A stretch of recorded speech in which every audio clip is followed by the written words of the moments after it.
Now back to the show. This is AM 650's The Law Show. Nice to have you with us this Sunday morning. Red Robinson and the Diner coming up at noon. Right now, Michelle Coy and Joe Broadhurst, lawyers from Henderson Heinrichs LLP, in studio. We're talking family law. We've covered a lot of areas of family law, but you two, we haven't addressed the issues of children at all so far in this conversation.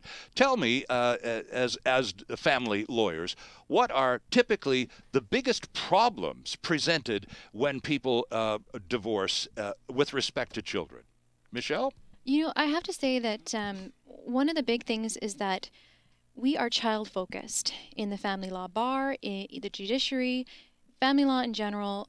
We focus on the children, and the parents generally are focusing on themselves. So that old legal cliche, it's all about the best interests of the child, may actually have some resonance to it. Well, it's not actually a cliche. That's what the law is. The judge is looking at what the best interests of the child are, and that is how they make their decisions about children. Okay, so that's a dramatic change from years ago when typically the mom was the nurturing parent and the bias was in her favor and all of that. That's all gone and has been now, Michelle, for what, a couple of decades maybe? Oh, for a significant period of time. Okay, so Yeah. now it really is in the best interests of the child. Yep, there's no preconceived notion of what's best for these kids. You have to look at their unique circumstances, what their parenting was like before the separation, and also what is the functioning of the parents. One of the big things that parents don't realize is that their relationship has changed and that's affected them, but it's also going to affect the children. Absolutely. And they need to spend energy and time on building a parenting relationship with the other party. Mm-hmm. And I find very few parents take this seriously. They don't want to have anything to do with the other person. And in some respects, I don't blame them. Mm-hmm. But it really does take a lot of work to build a parenting relationship after separation. And it benefits the children enormously. Right. And Joe, there are a lot of assistance in the system nowadays to make some of the parents actually grow up and think a little bit more about their children, to get beyond themselves and think about their children. There are counselors, there are parent advisors, there are court-appointed officers who can intervene in some of these collaborative processes. There are, perhaps in 2014, more resources available to British Columbia parents than ever before. Absolutely, Sterling. There are just a wealth of resources out there. And parents who go through the litigation process, for the most part, are forced to take a parenting after a separation course. So okay. That's a definite plus. And there's a lot of resources there, targeted counseling, that type of stuff to help people with coping. But also there's people, for instance, parenting coordinators out there. And yes. what they do is, in a situation where two parents are trying to make it work but just can't seem to get over that final little hump, Right. they are there to help these people on an ongoing basis. It's a long-term relationship that you would have with this person to help the two of you make decisions together and make joint decisions that are for the best of your children. Right, and Michelle, in some of those cases, these officers are indeed, these individuals are appointed by the court to do that function, to bridge that gap, the last little bit that they just can't quite seem to get together on. A professional steps in and says, okay, this is the way it's going to get done. Yeah, so the court has the ability in the new Family Law Act to step in and appoint a parenting coordinator. Right. But you can also go and approach one yourself. You can pop that into Google and you will find a bunch of really experienced family law professionals. You have to be a family law lawyer for 10 years before you can become a parenting coordinator. Okay. You have to take a bunch of education, and these people are really, really good at what they do. And they will help you when you just can't have that conversation with the other party. They will listen to both sides. They'll think about what's best for your kids, and they'll make a decision.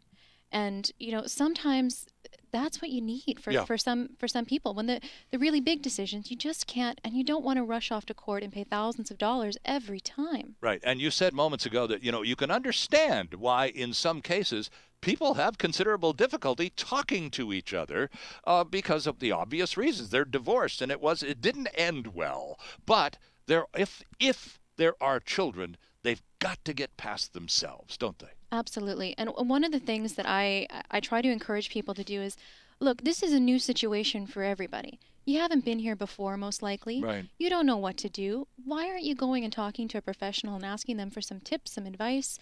There's a lot of counselors out there that will give you focused sort of counseling sessions to help with just parenting communication. Mm-hmm. Not long term, but just some ideas on how to communicate properly. You go to a professional for a lot of different things.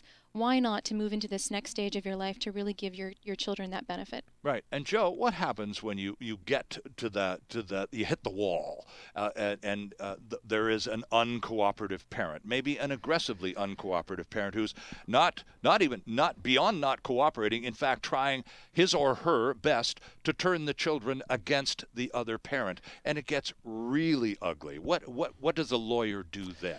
Yeah, those are very ugly situations. And one of the things that we often have to do in those situations is we can get a court order for a psychologist to conduct an investigation.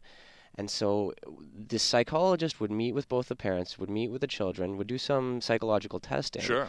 and would report back to the court with their findings. So what you're describing a little bit sounded like alienation, which is something that occurs where one parent is trying to get at the other parent through the children. Absolutely. And it's very sad thing to see, and it can be really quite destructive in children's lives. Sure. So in those circumstances, we get this report, and if that is in fact what's going on, then we have a psychologist on board that we can take in front of the judge and say, this is happening, and we need to make it stop. Right.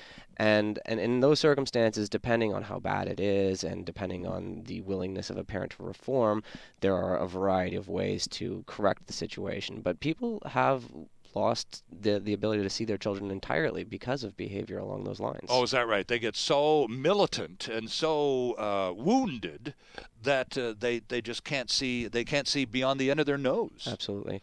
And it's not always actually necessarily malicious. Sometimes people are alienating children a little bit by accident. They're not realizing ways in which they're maybe speaking ill of the other spouse in front of the children. You know, maybe you're talking to a friend of yours on the phone, and your child is in the background hearing everything that you're saying. Of So it's course. not on purpose necessarily, but it can be very harmful to children. Michelle, what about grandparents? This is AM 650. This is Boomer Radio. We're talking a lot of grandparents listening, and grandparents really get the shaft in a lot of cases when the relationship goes south. And I don't care what your grandma and grandpa mean to you; they're no longer part of your life, says the one parent. Can it be that simple? Can grandparents get written out of the script that easily? Well, Do we not have any rights? you have the right to ask Said the for... soon-to-be, hopefully, granddad. I'm not one yet. Well, Sterling, actually, no, you don't have any rights. Interesting. I Because- didn't think so. Because Damn it, parents I didn't don't have think rights so. either, though. Nobody has any rights Yeah. except for the children. The children have rights, and everybody else has no rights at all. Well, now that's the way to explain it. I've never heard it explained that way. All I've heard is resentful grandparents, some friends of mine, who can't see their grandchildren anymore. It's not allowed. And I'm going, what did you do wrong? They love those little people just But so you're much. still talking about how the grandparents feel and what the grandparents want and what the grandparents need. And Joe is smiling because he knows I'm wrong. Yes, you have to talk about what the children need. Okay. That's what the courts want to hear. That's Right. what we talk about. It's not about what the adults need or want or feel. Not when there's kids involved. I appreciate that, but you can understand, however, the impatience and the frustration of the alienated grandparent in this whole scenario, Joe. It happens fairly frequently. Absolutely. And it is, I can certainly see how infuriating that would be. Right. And grandparents, there's nothing to prevent them from going to court and getting orders that they're allowed to Oh, see they children. can. If they can show that it's best for the children, that the children maintain a relationship with them, then they can absolutely go to court and prove that. Oh, okay. So it's not as bleak as it may seem. However, you may have to spend a few dollars in order to accomplish that. You'll probably need a lawyer to help you out with it. yes. Interesting stuff. Well, sometimes you just got to sit down and talk to a lawyer. Absolutely. I'm sorry, in life, it just happens. Sometimes you need to talk to a lawyer. And this, especially for the alienated grandparent, that would be one of, as I say, I'm not quite one yet, but it could happen. And it's good to learn how to deal with this stuff. And you know what? And I know you're jumping straight into the litigation process, but again, mediation is there for grandparents as well. Oh, really? There is absolutely no reason that we can't have a mediation with the grandparents and the parents and talk about the kids. And you know what? That builds relationships instead of destroying relationships. So I really encourage grandparents out there to also consider mediation because it really does work. Well, and also gets the grown-ups talking. Yes. And you said yourself the three magic words: communication, communication, communication. Our guests are Michelle Coy and Joe Broadhurst from Henderson Heinrichs LLP in Vancouver at 1188 West Georgia, online at hhlaw.ca.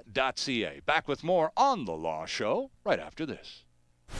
This is AM 650's The Law Show. There's more of the show still ahead.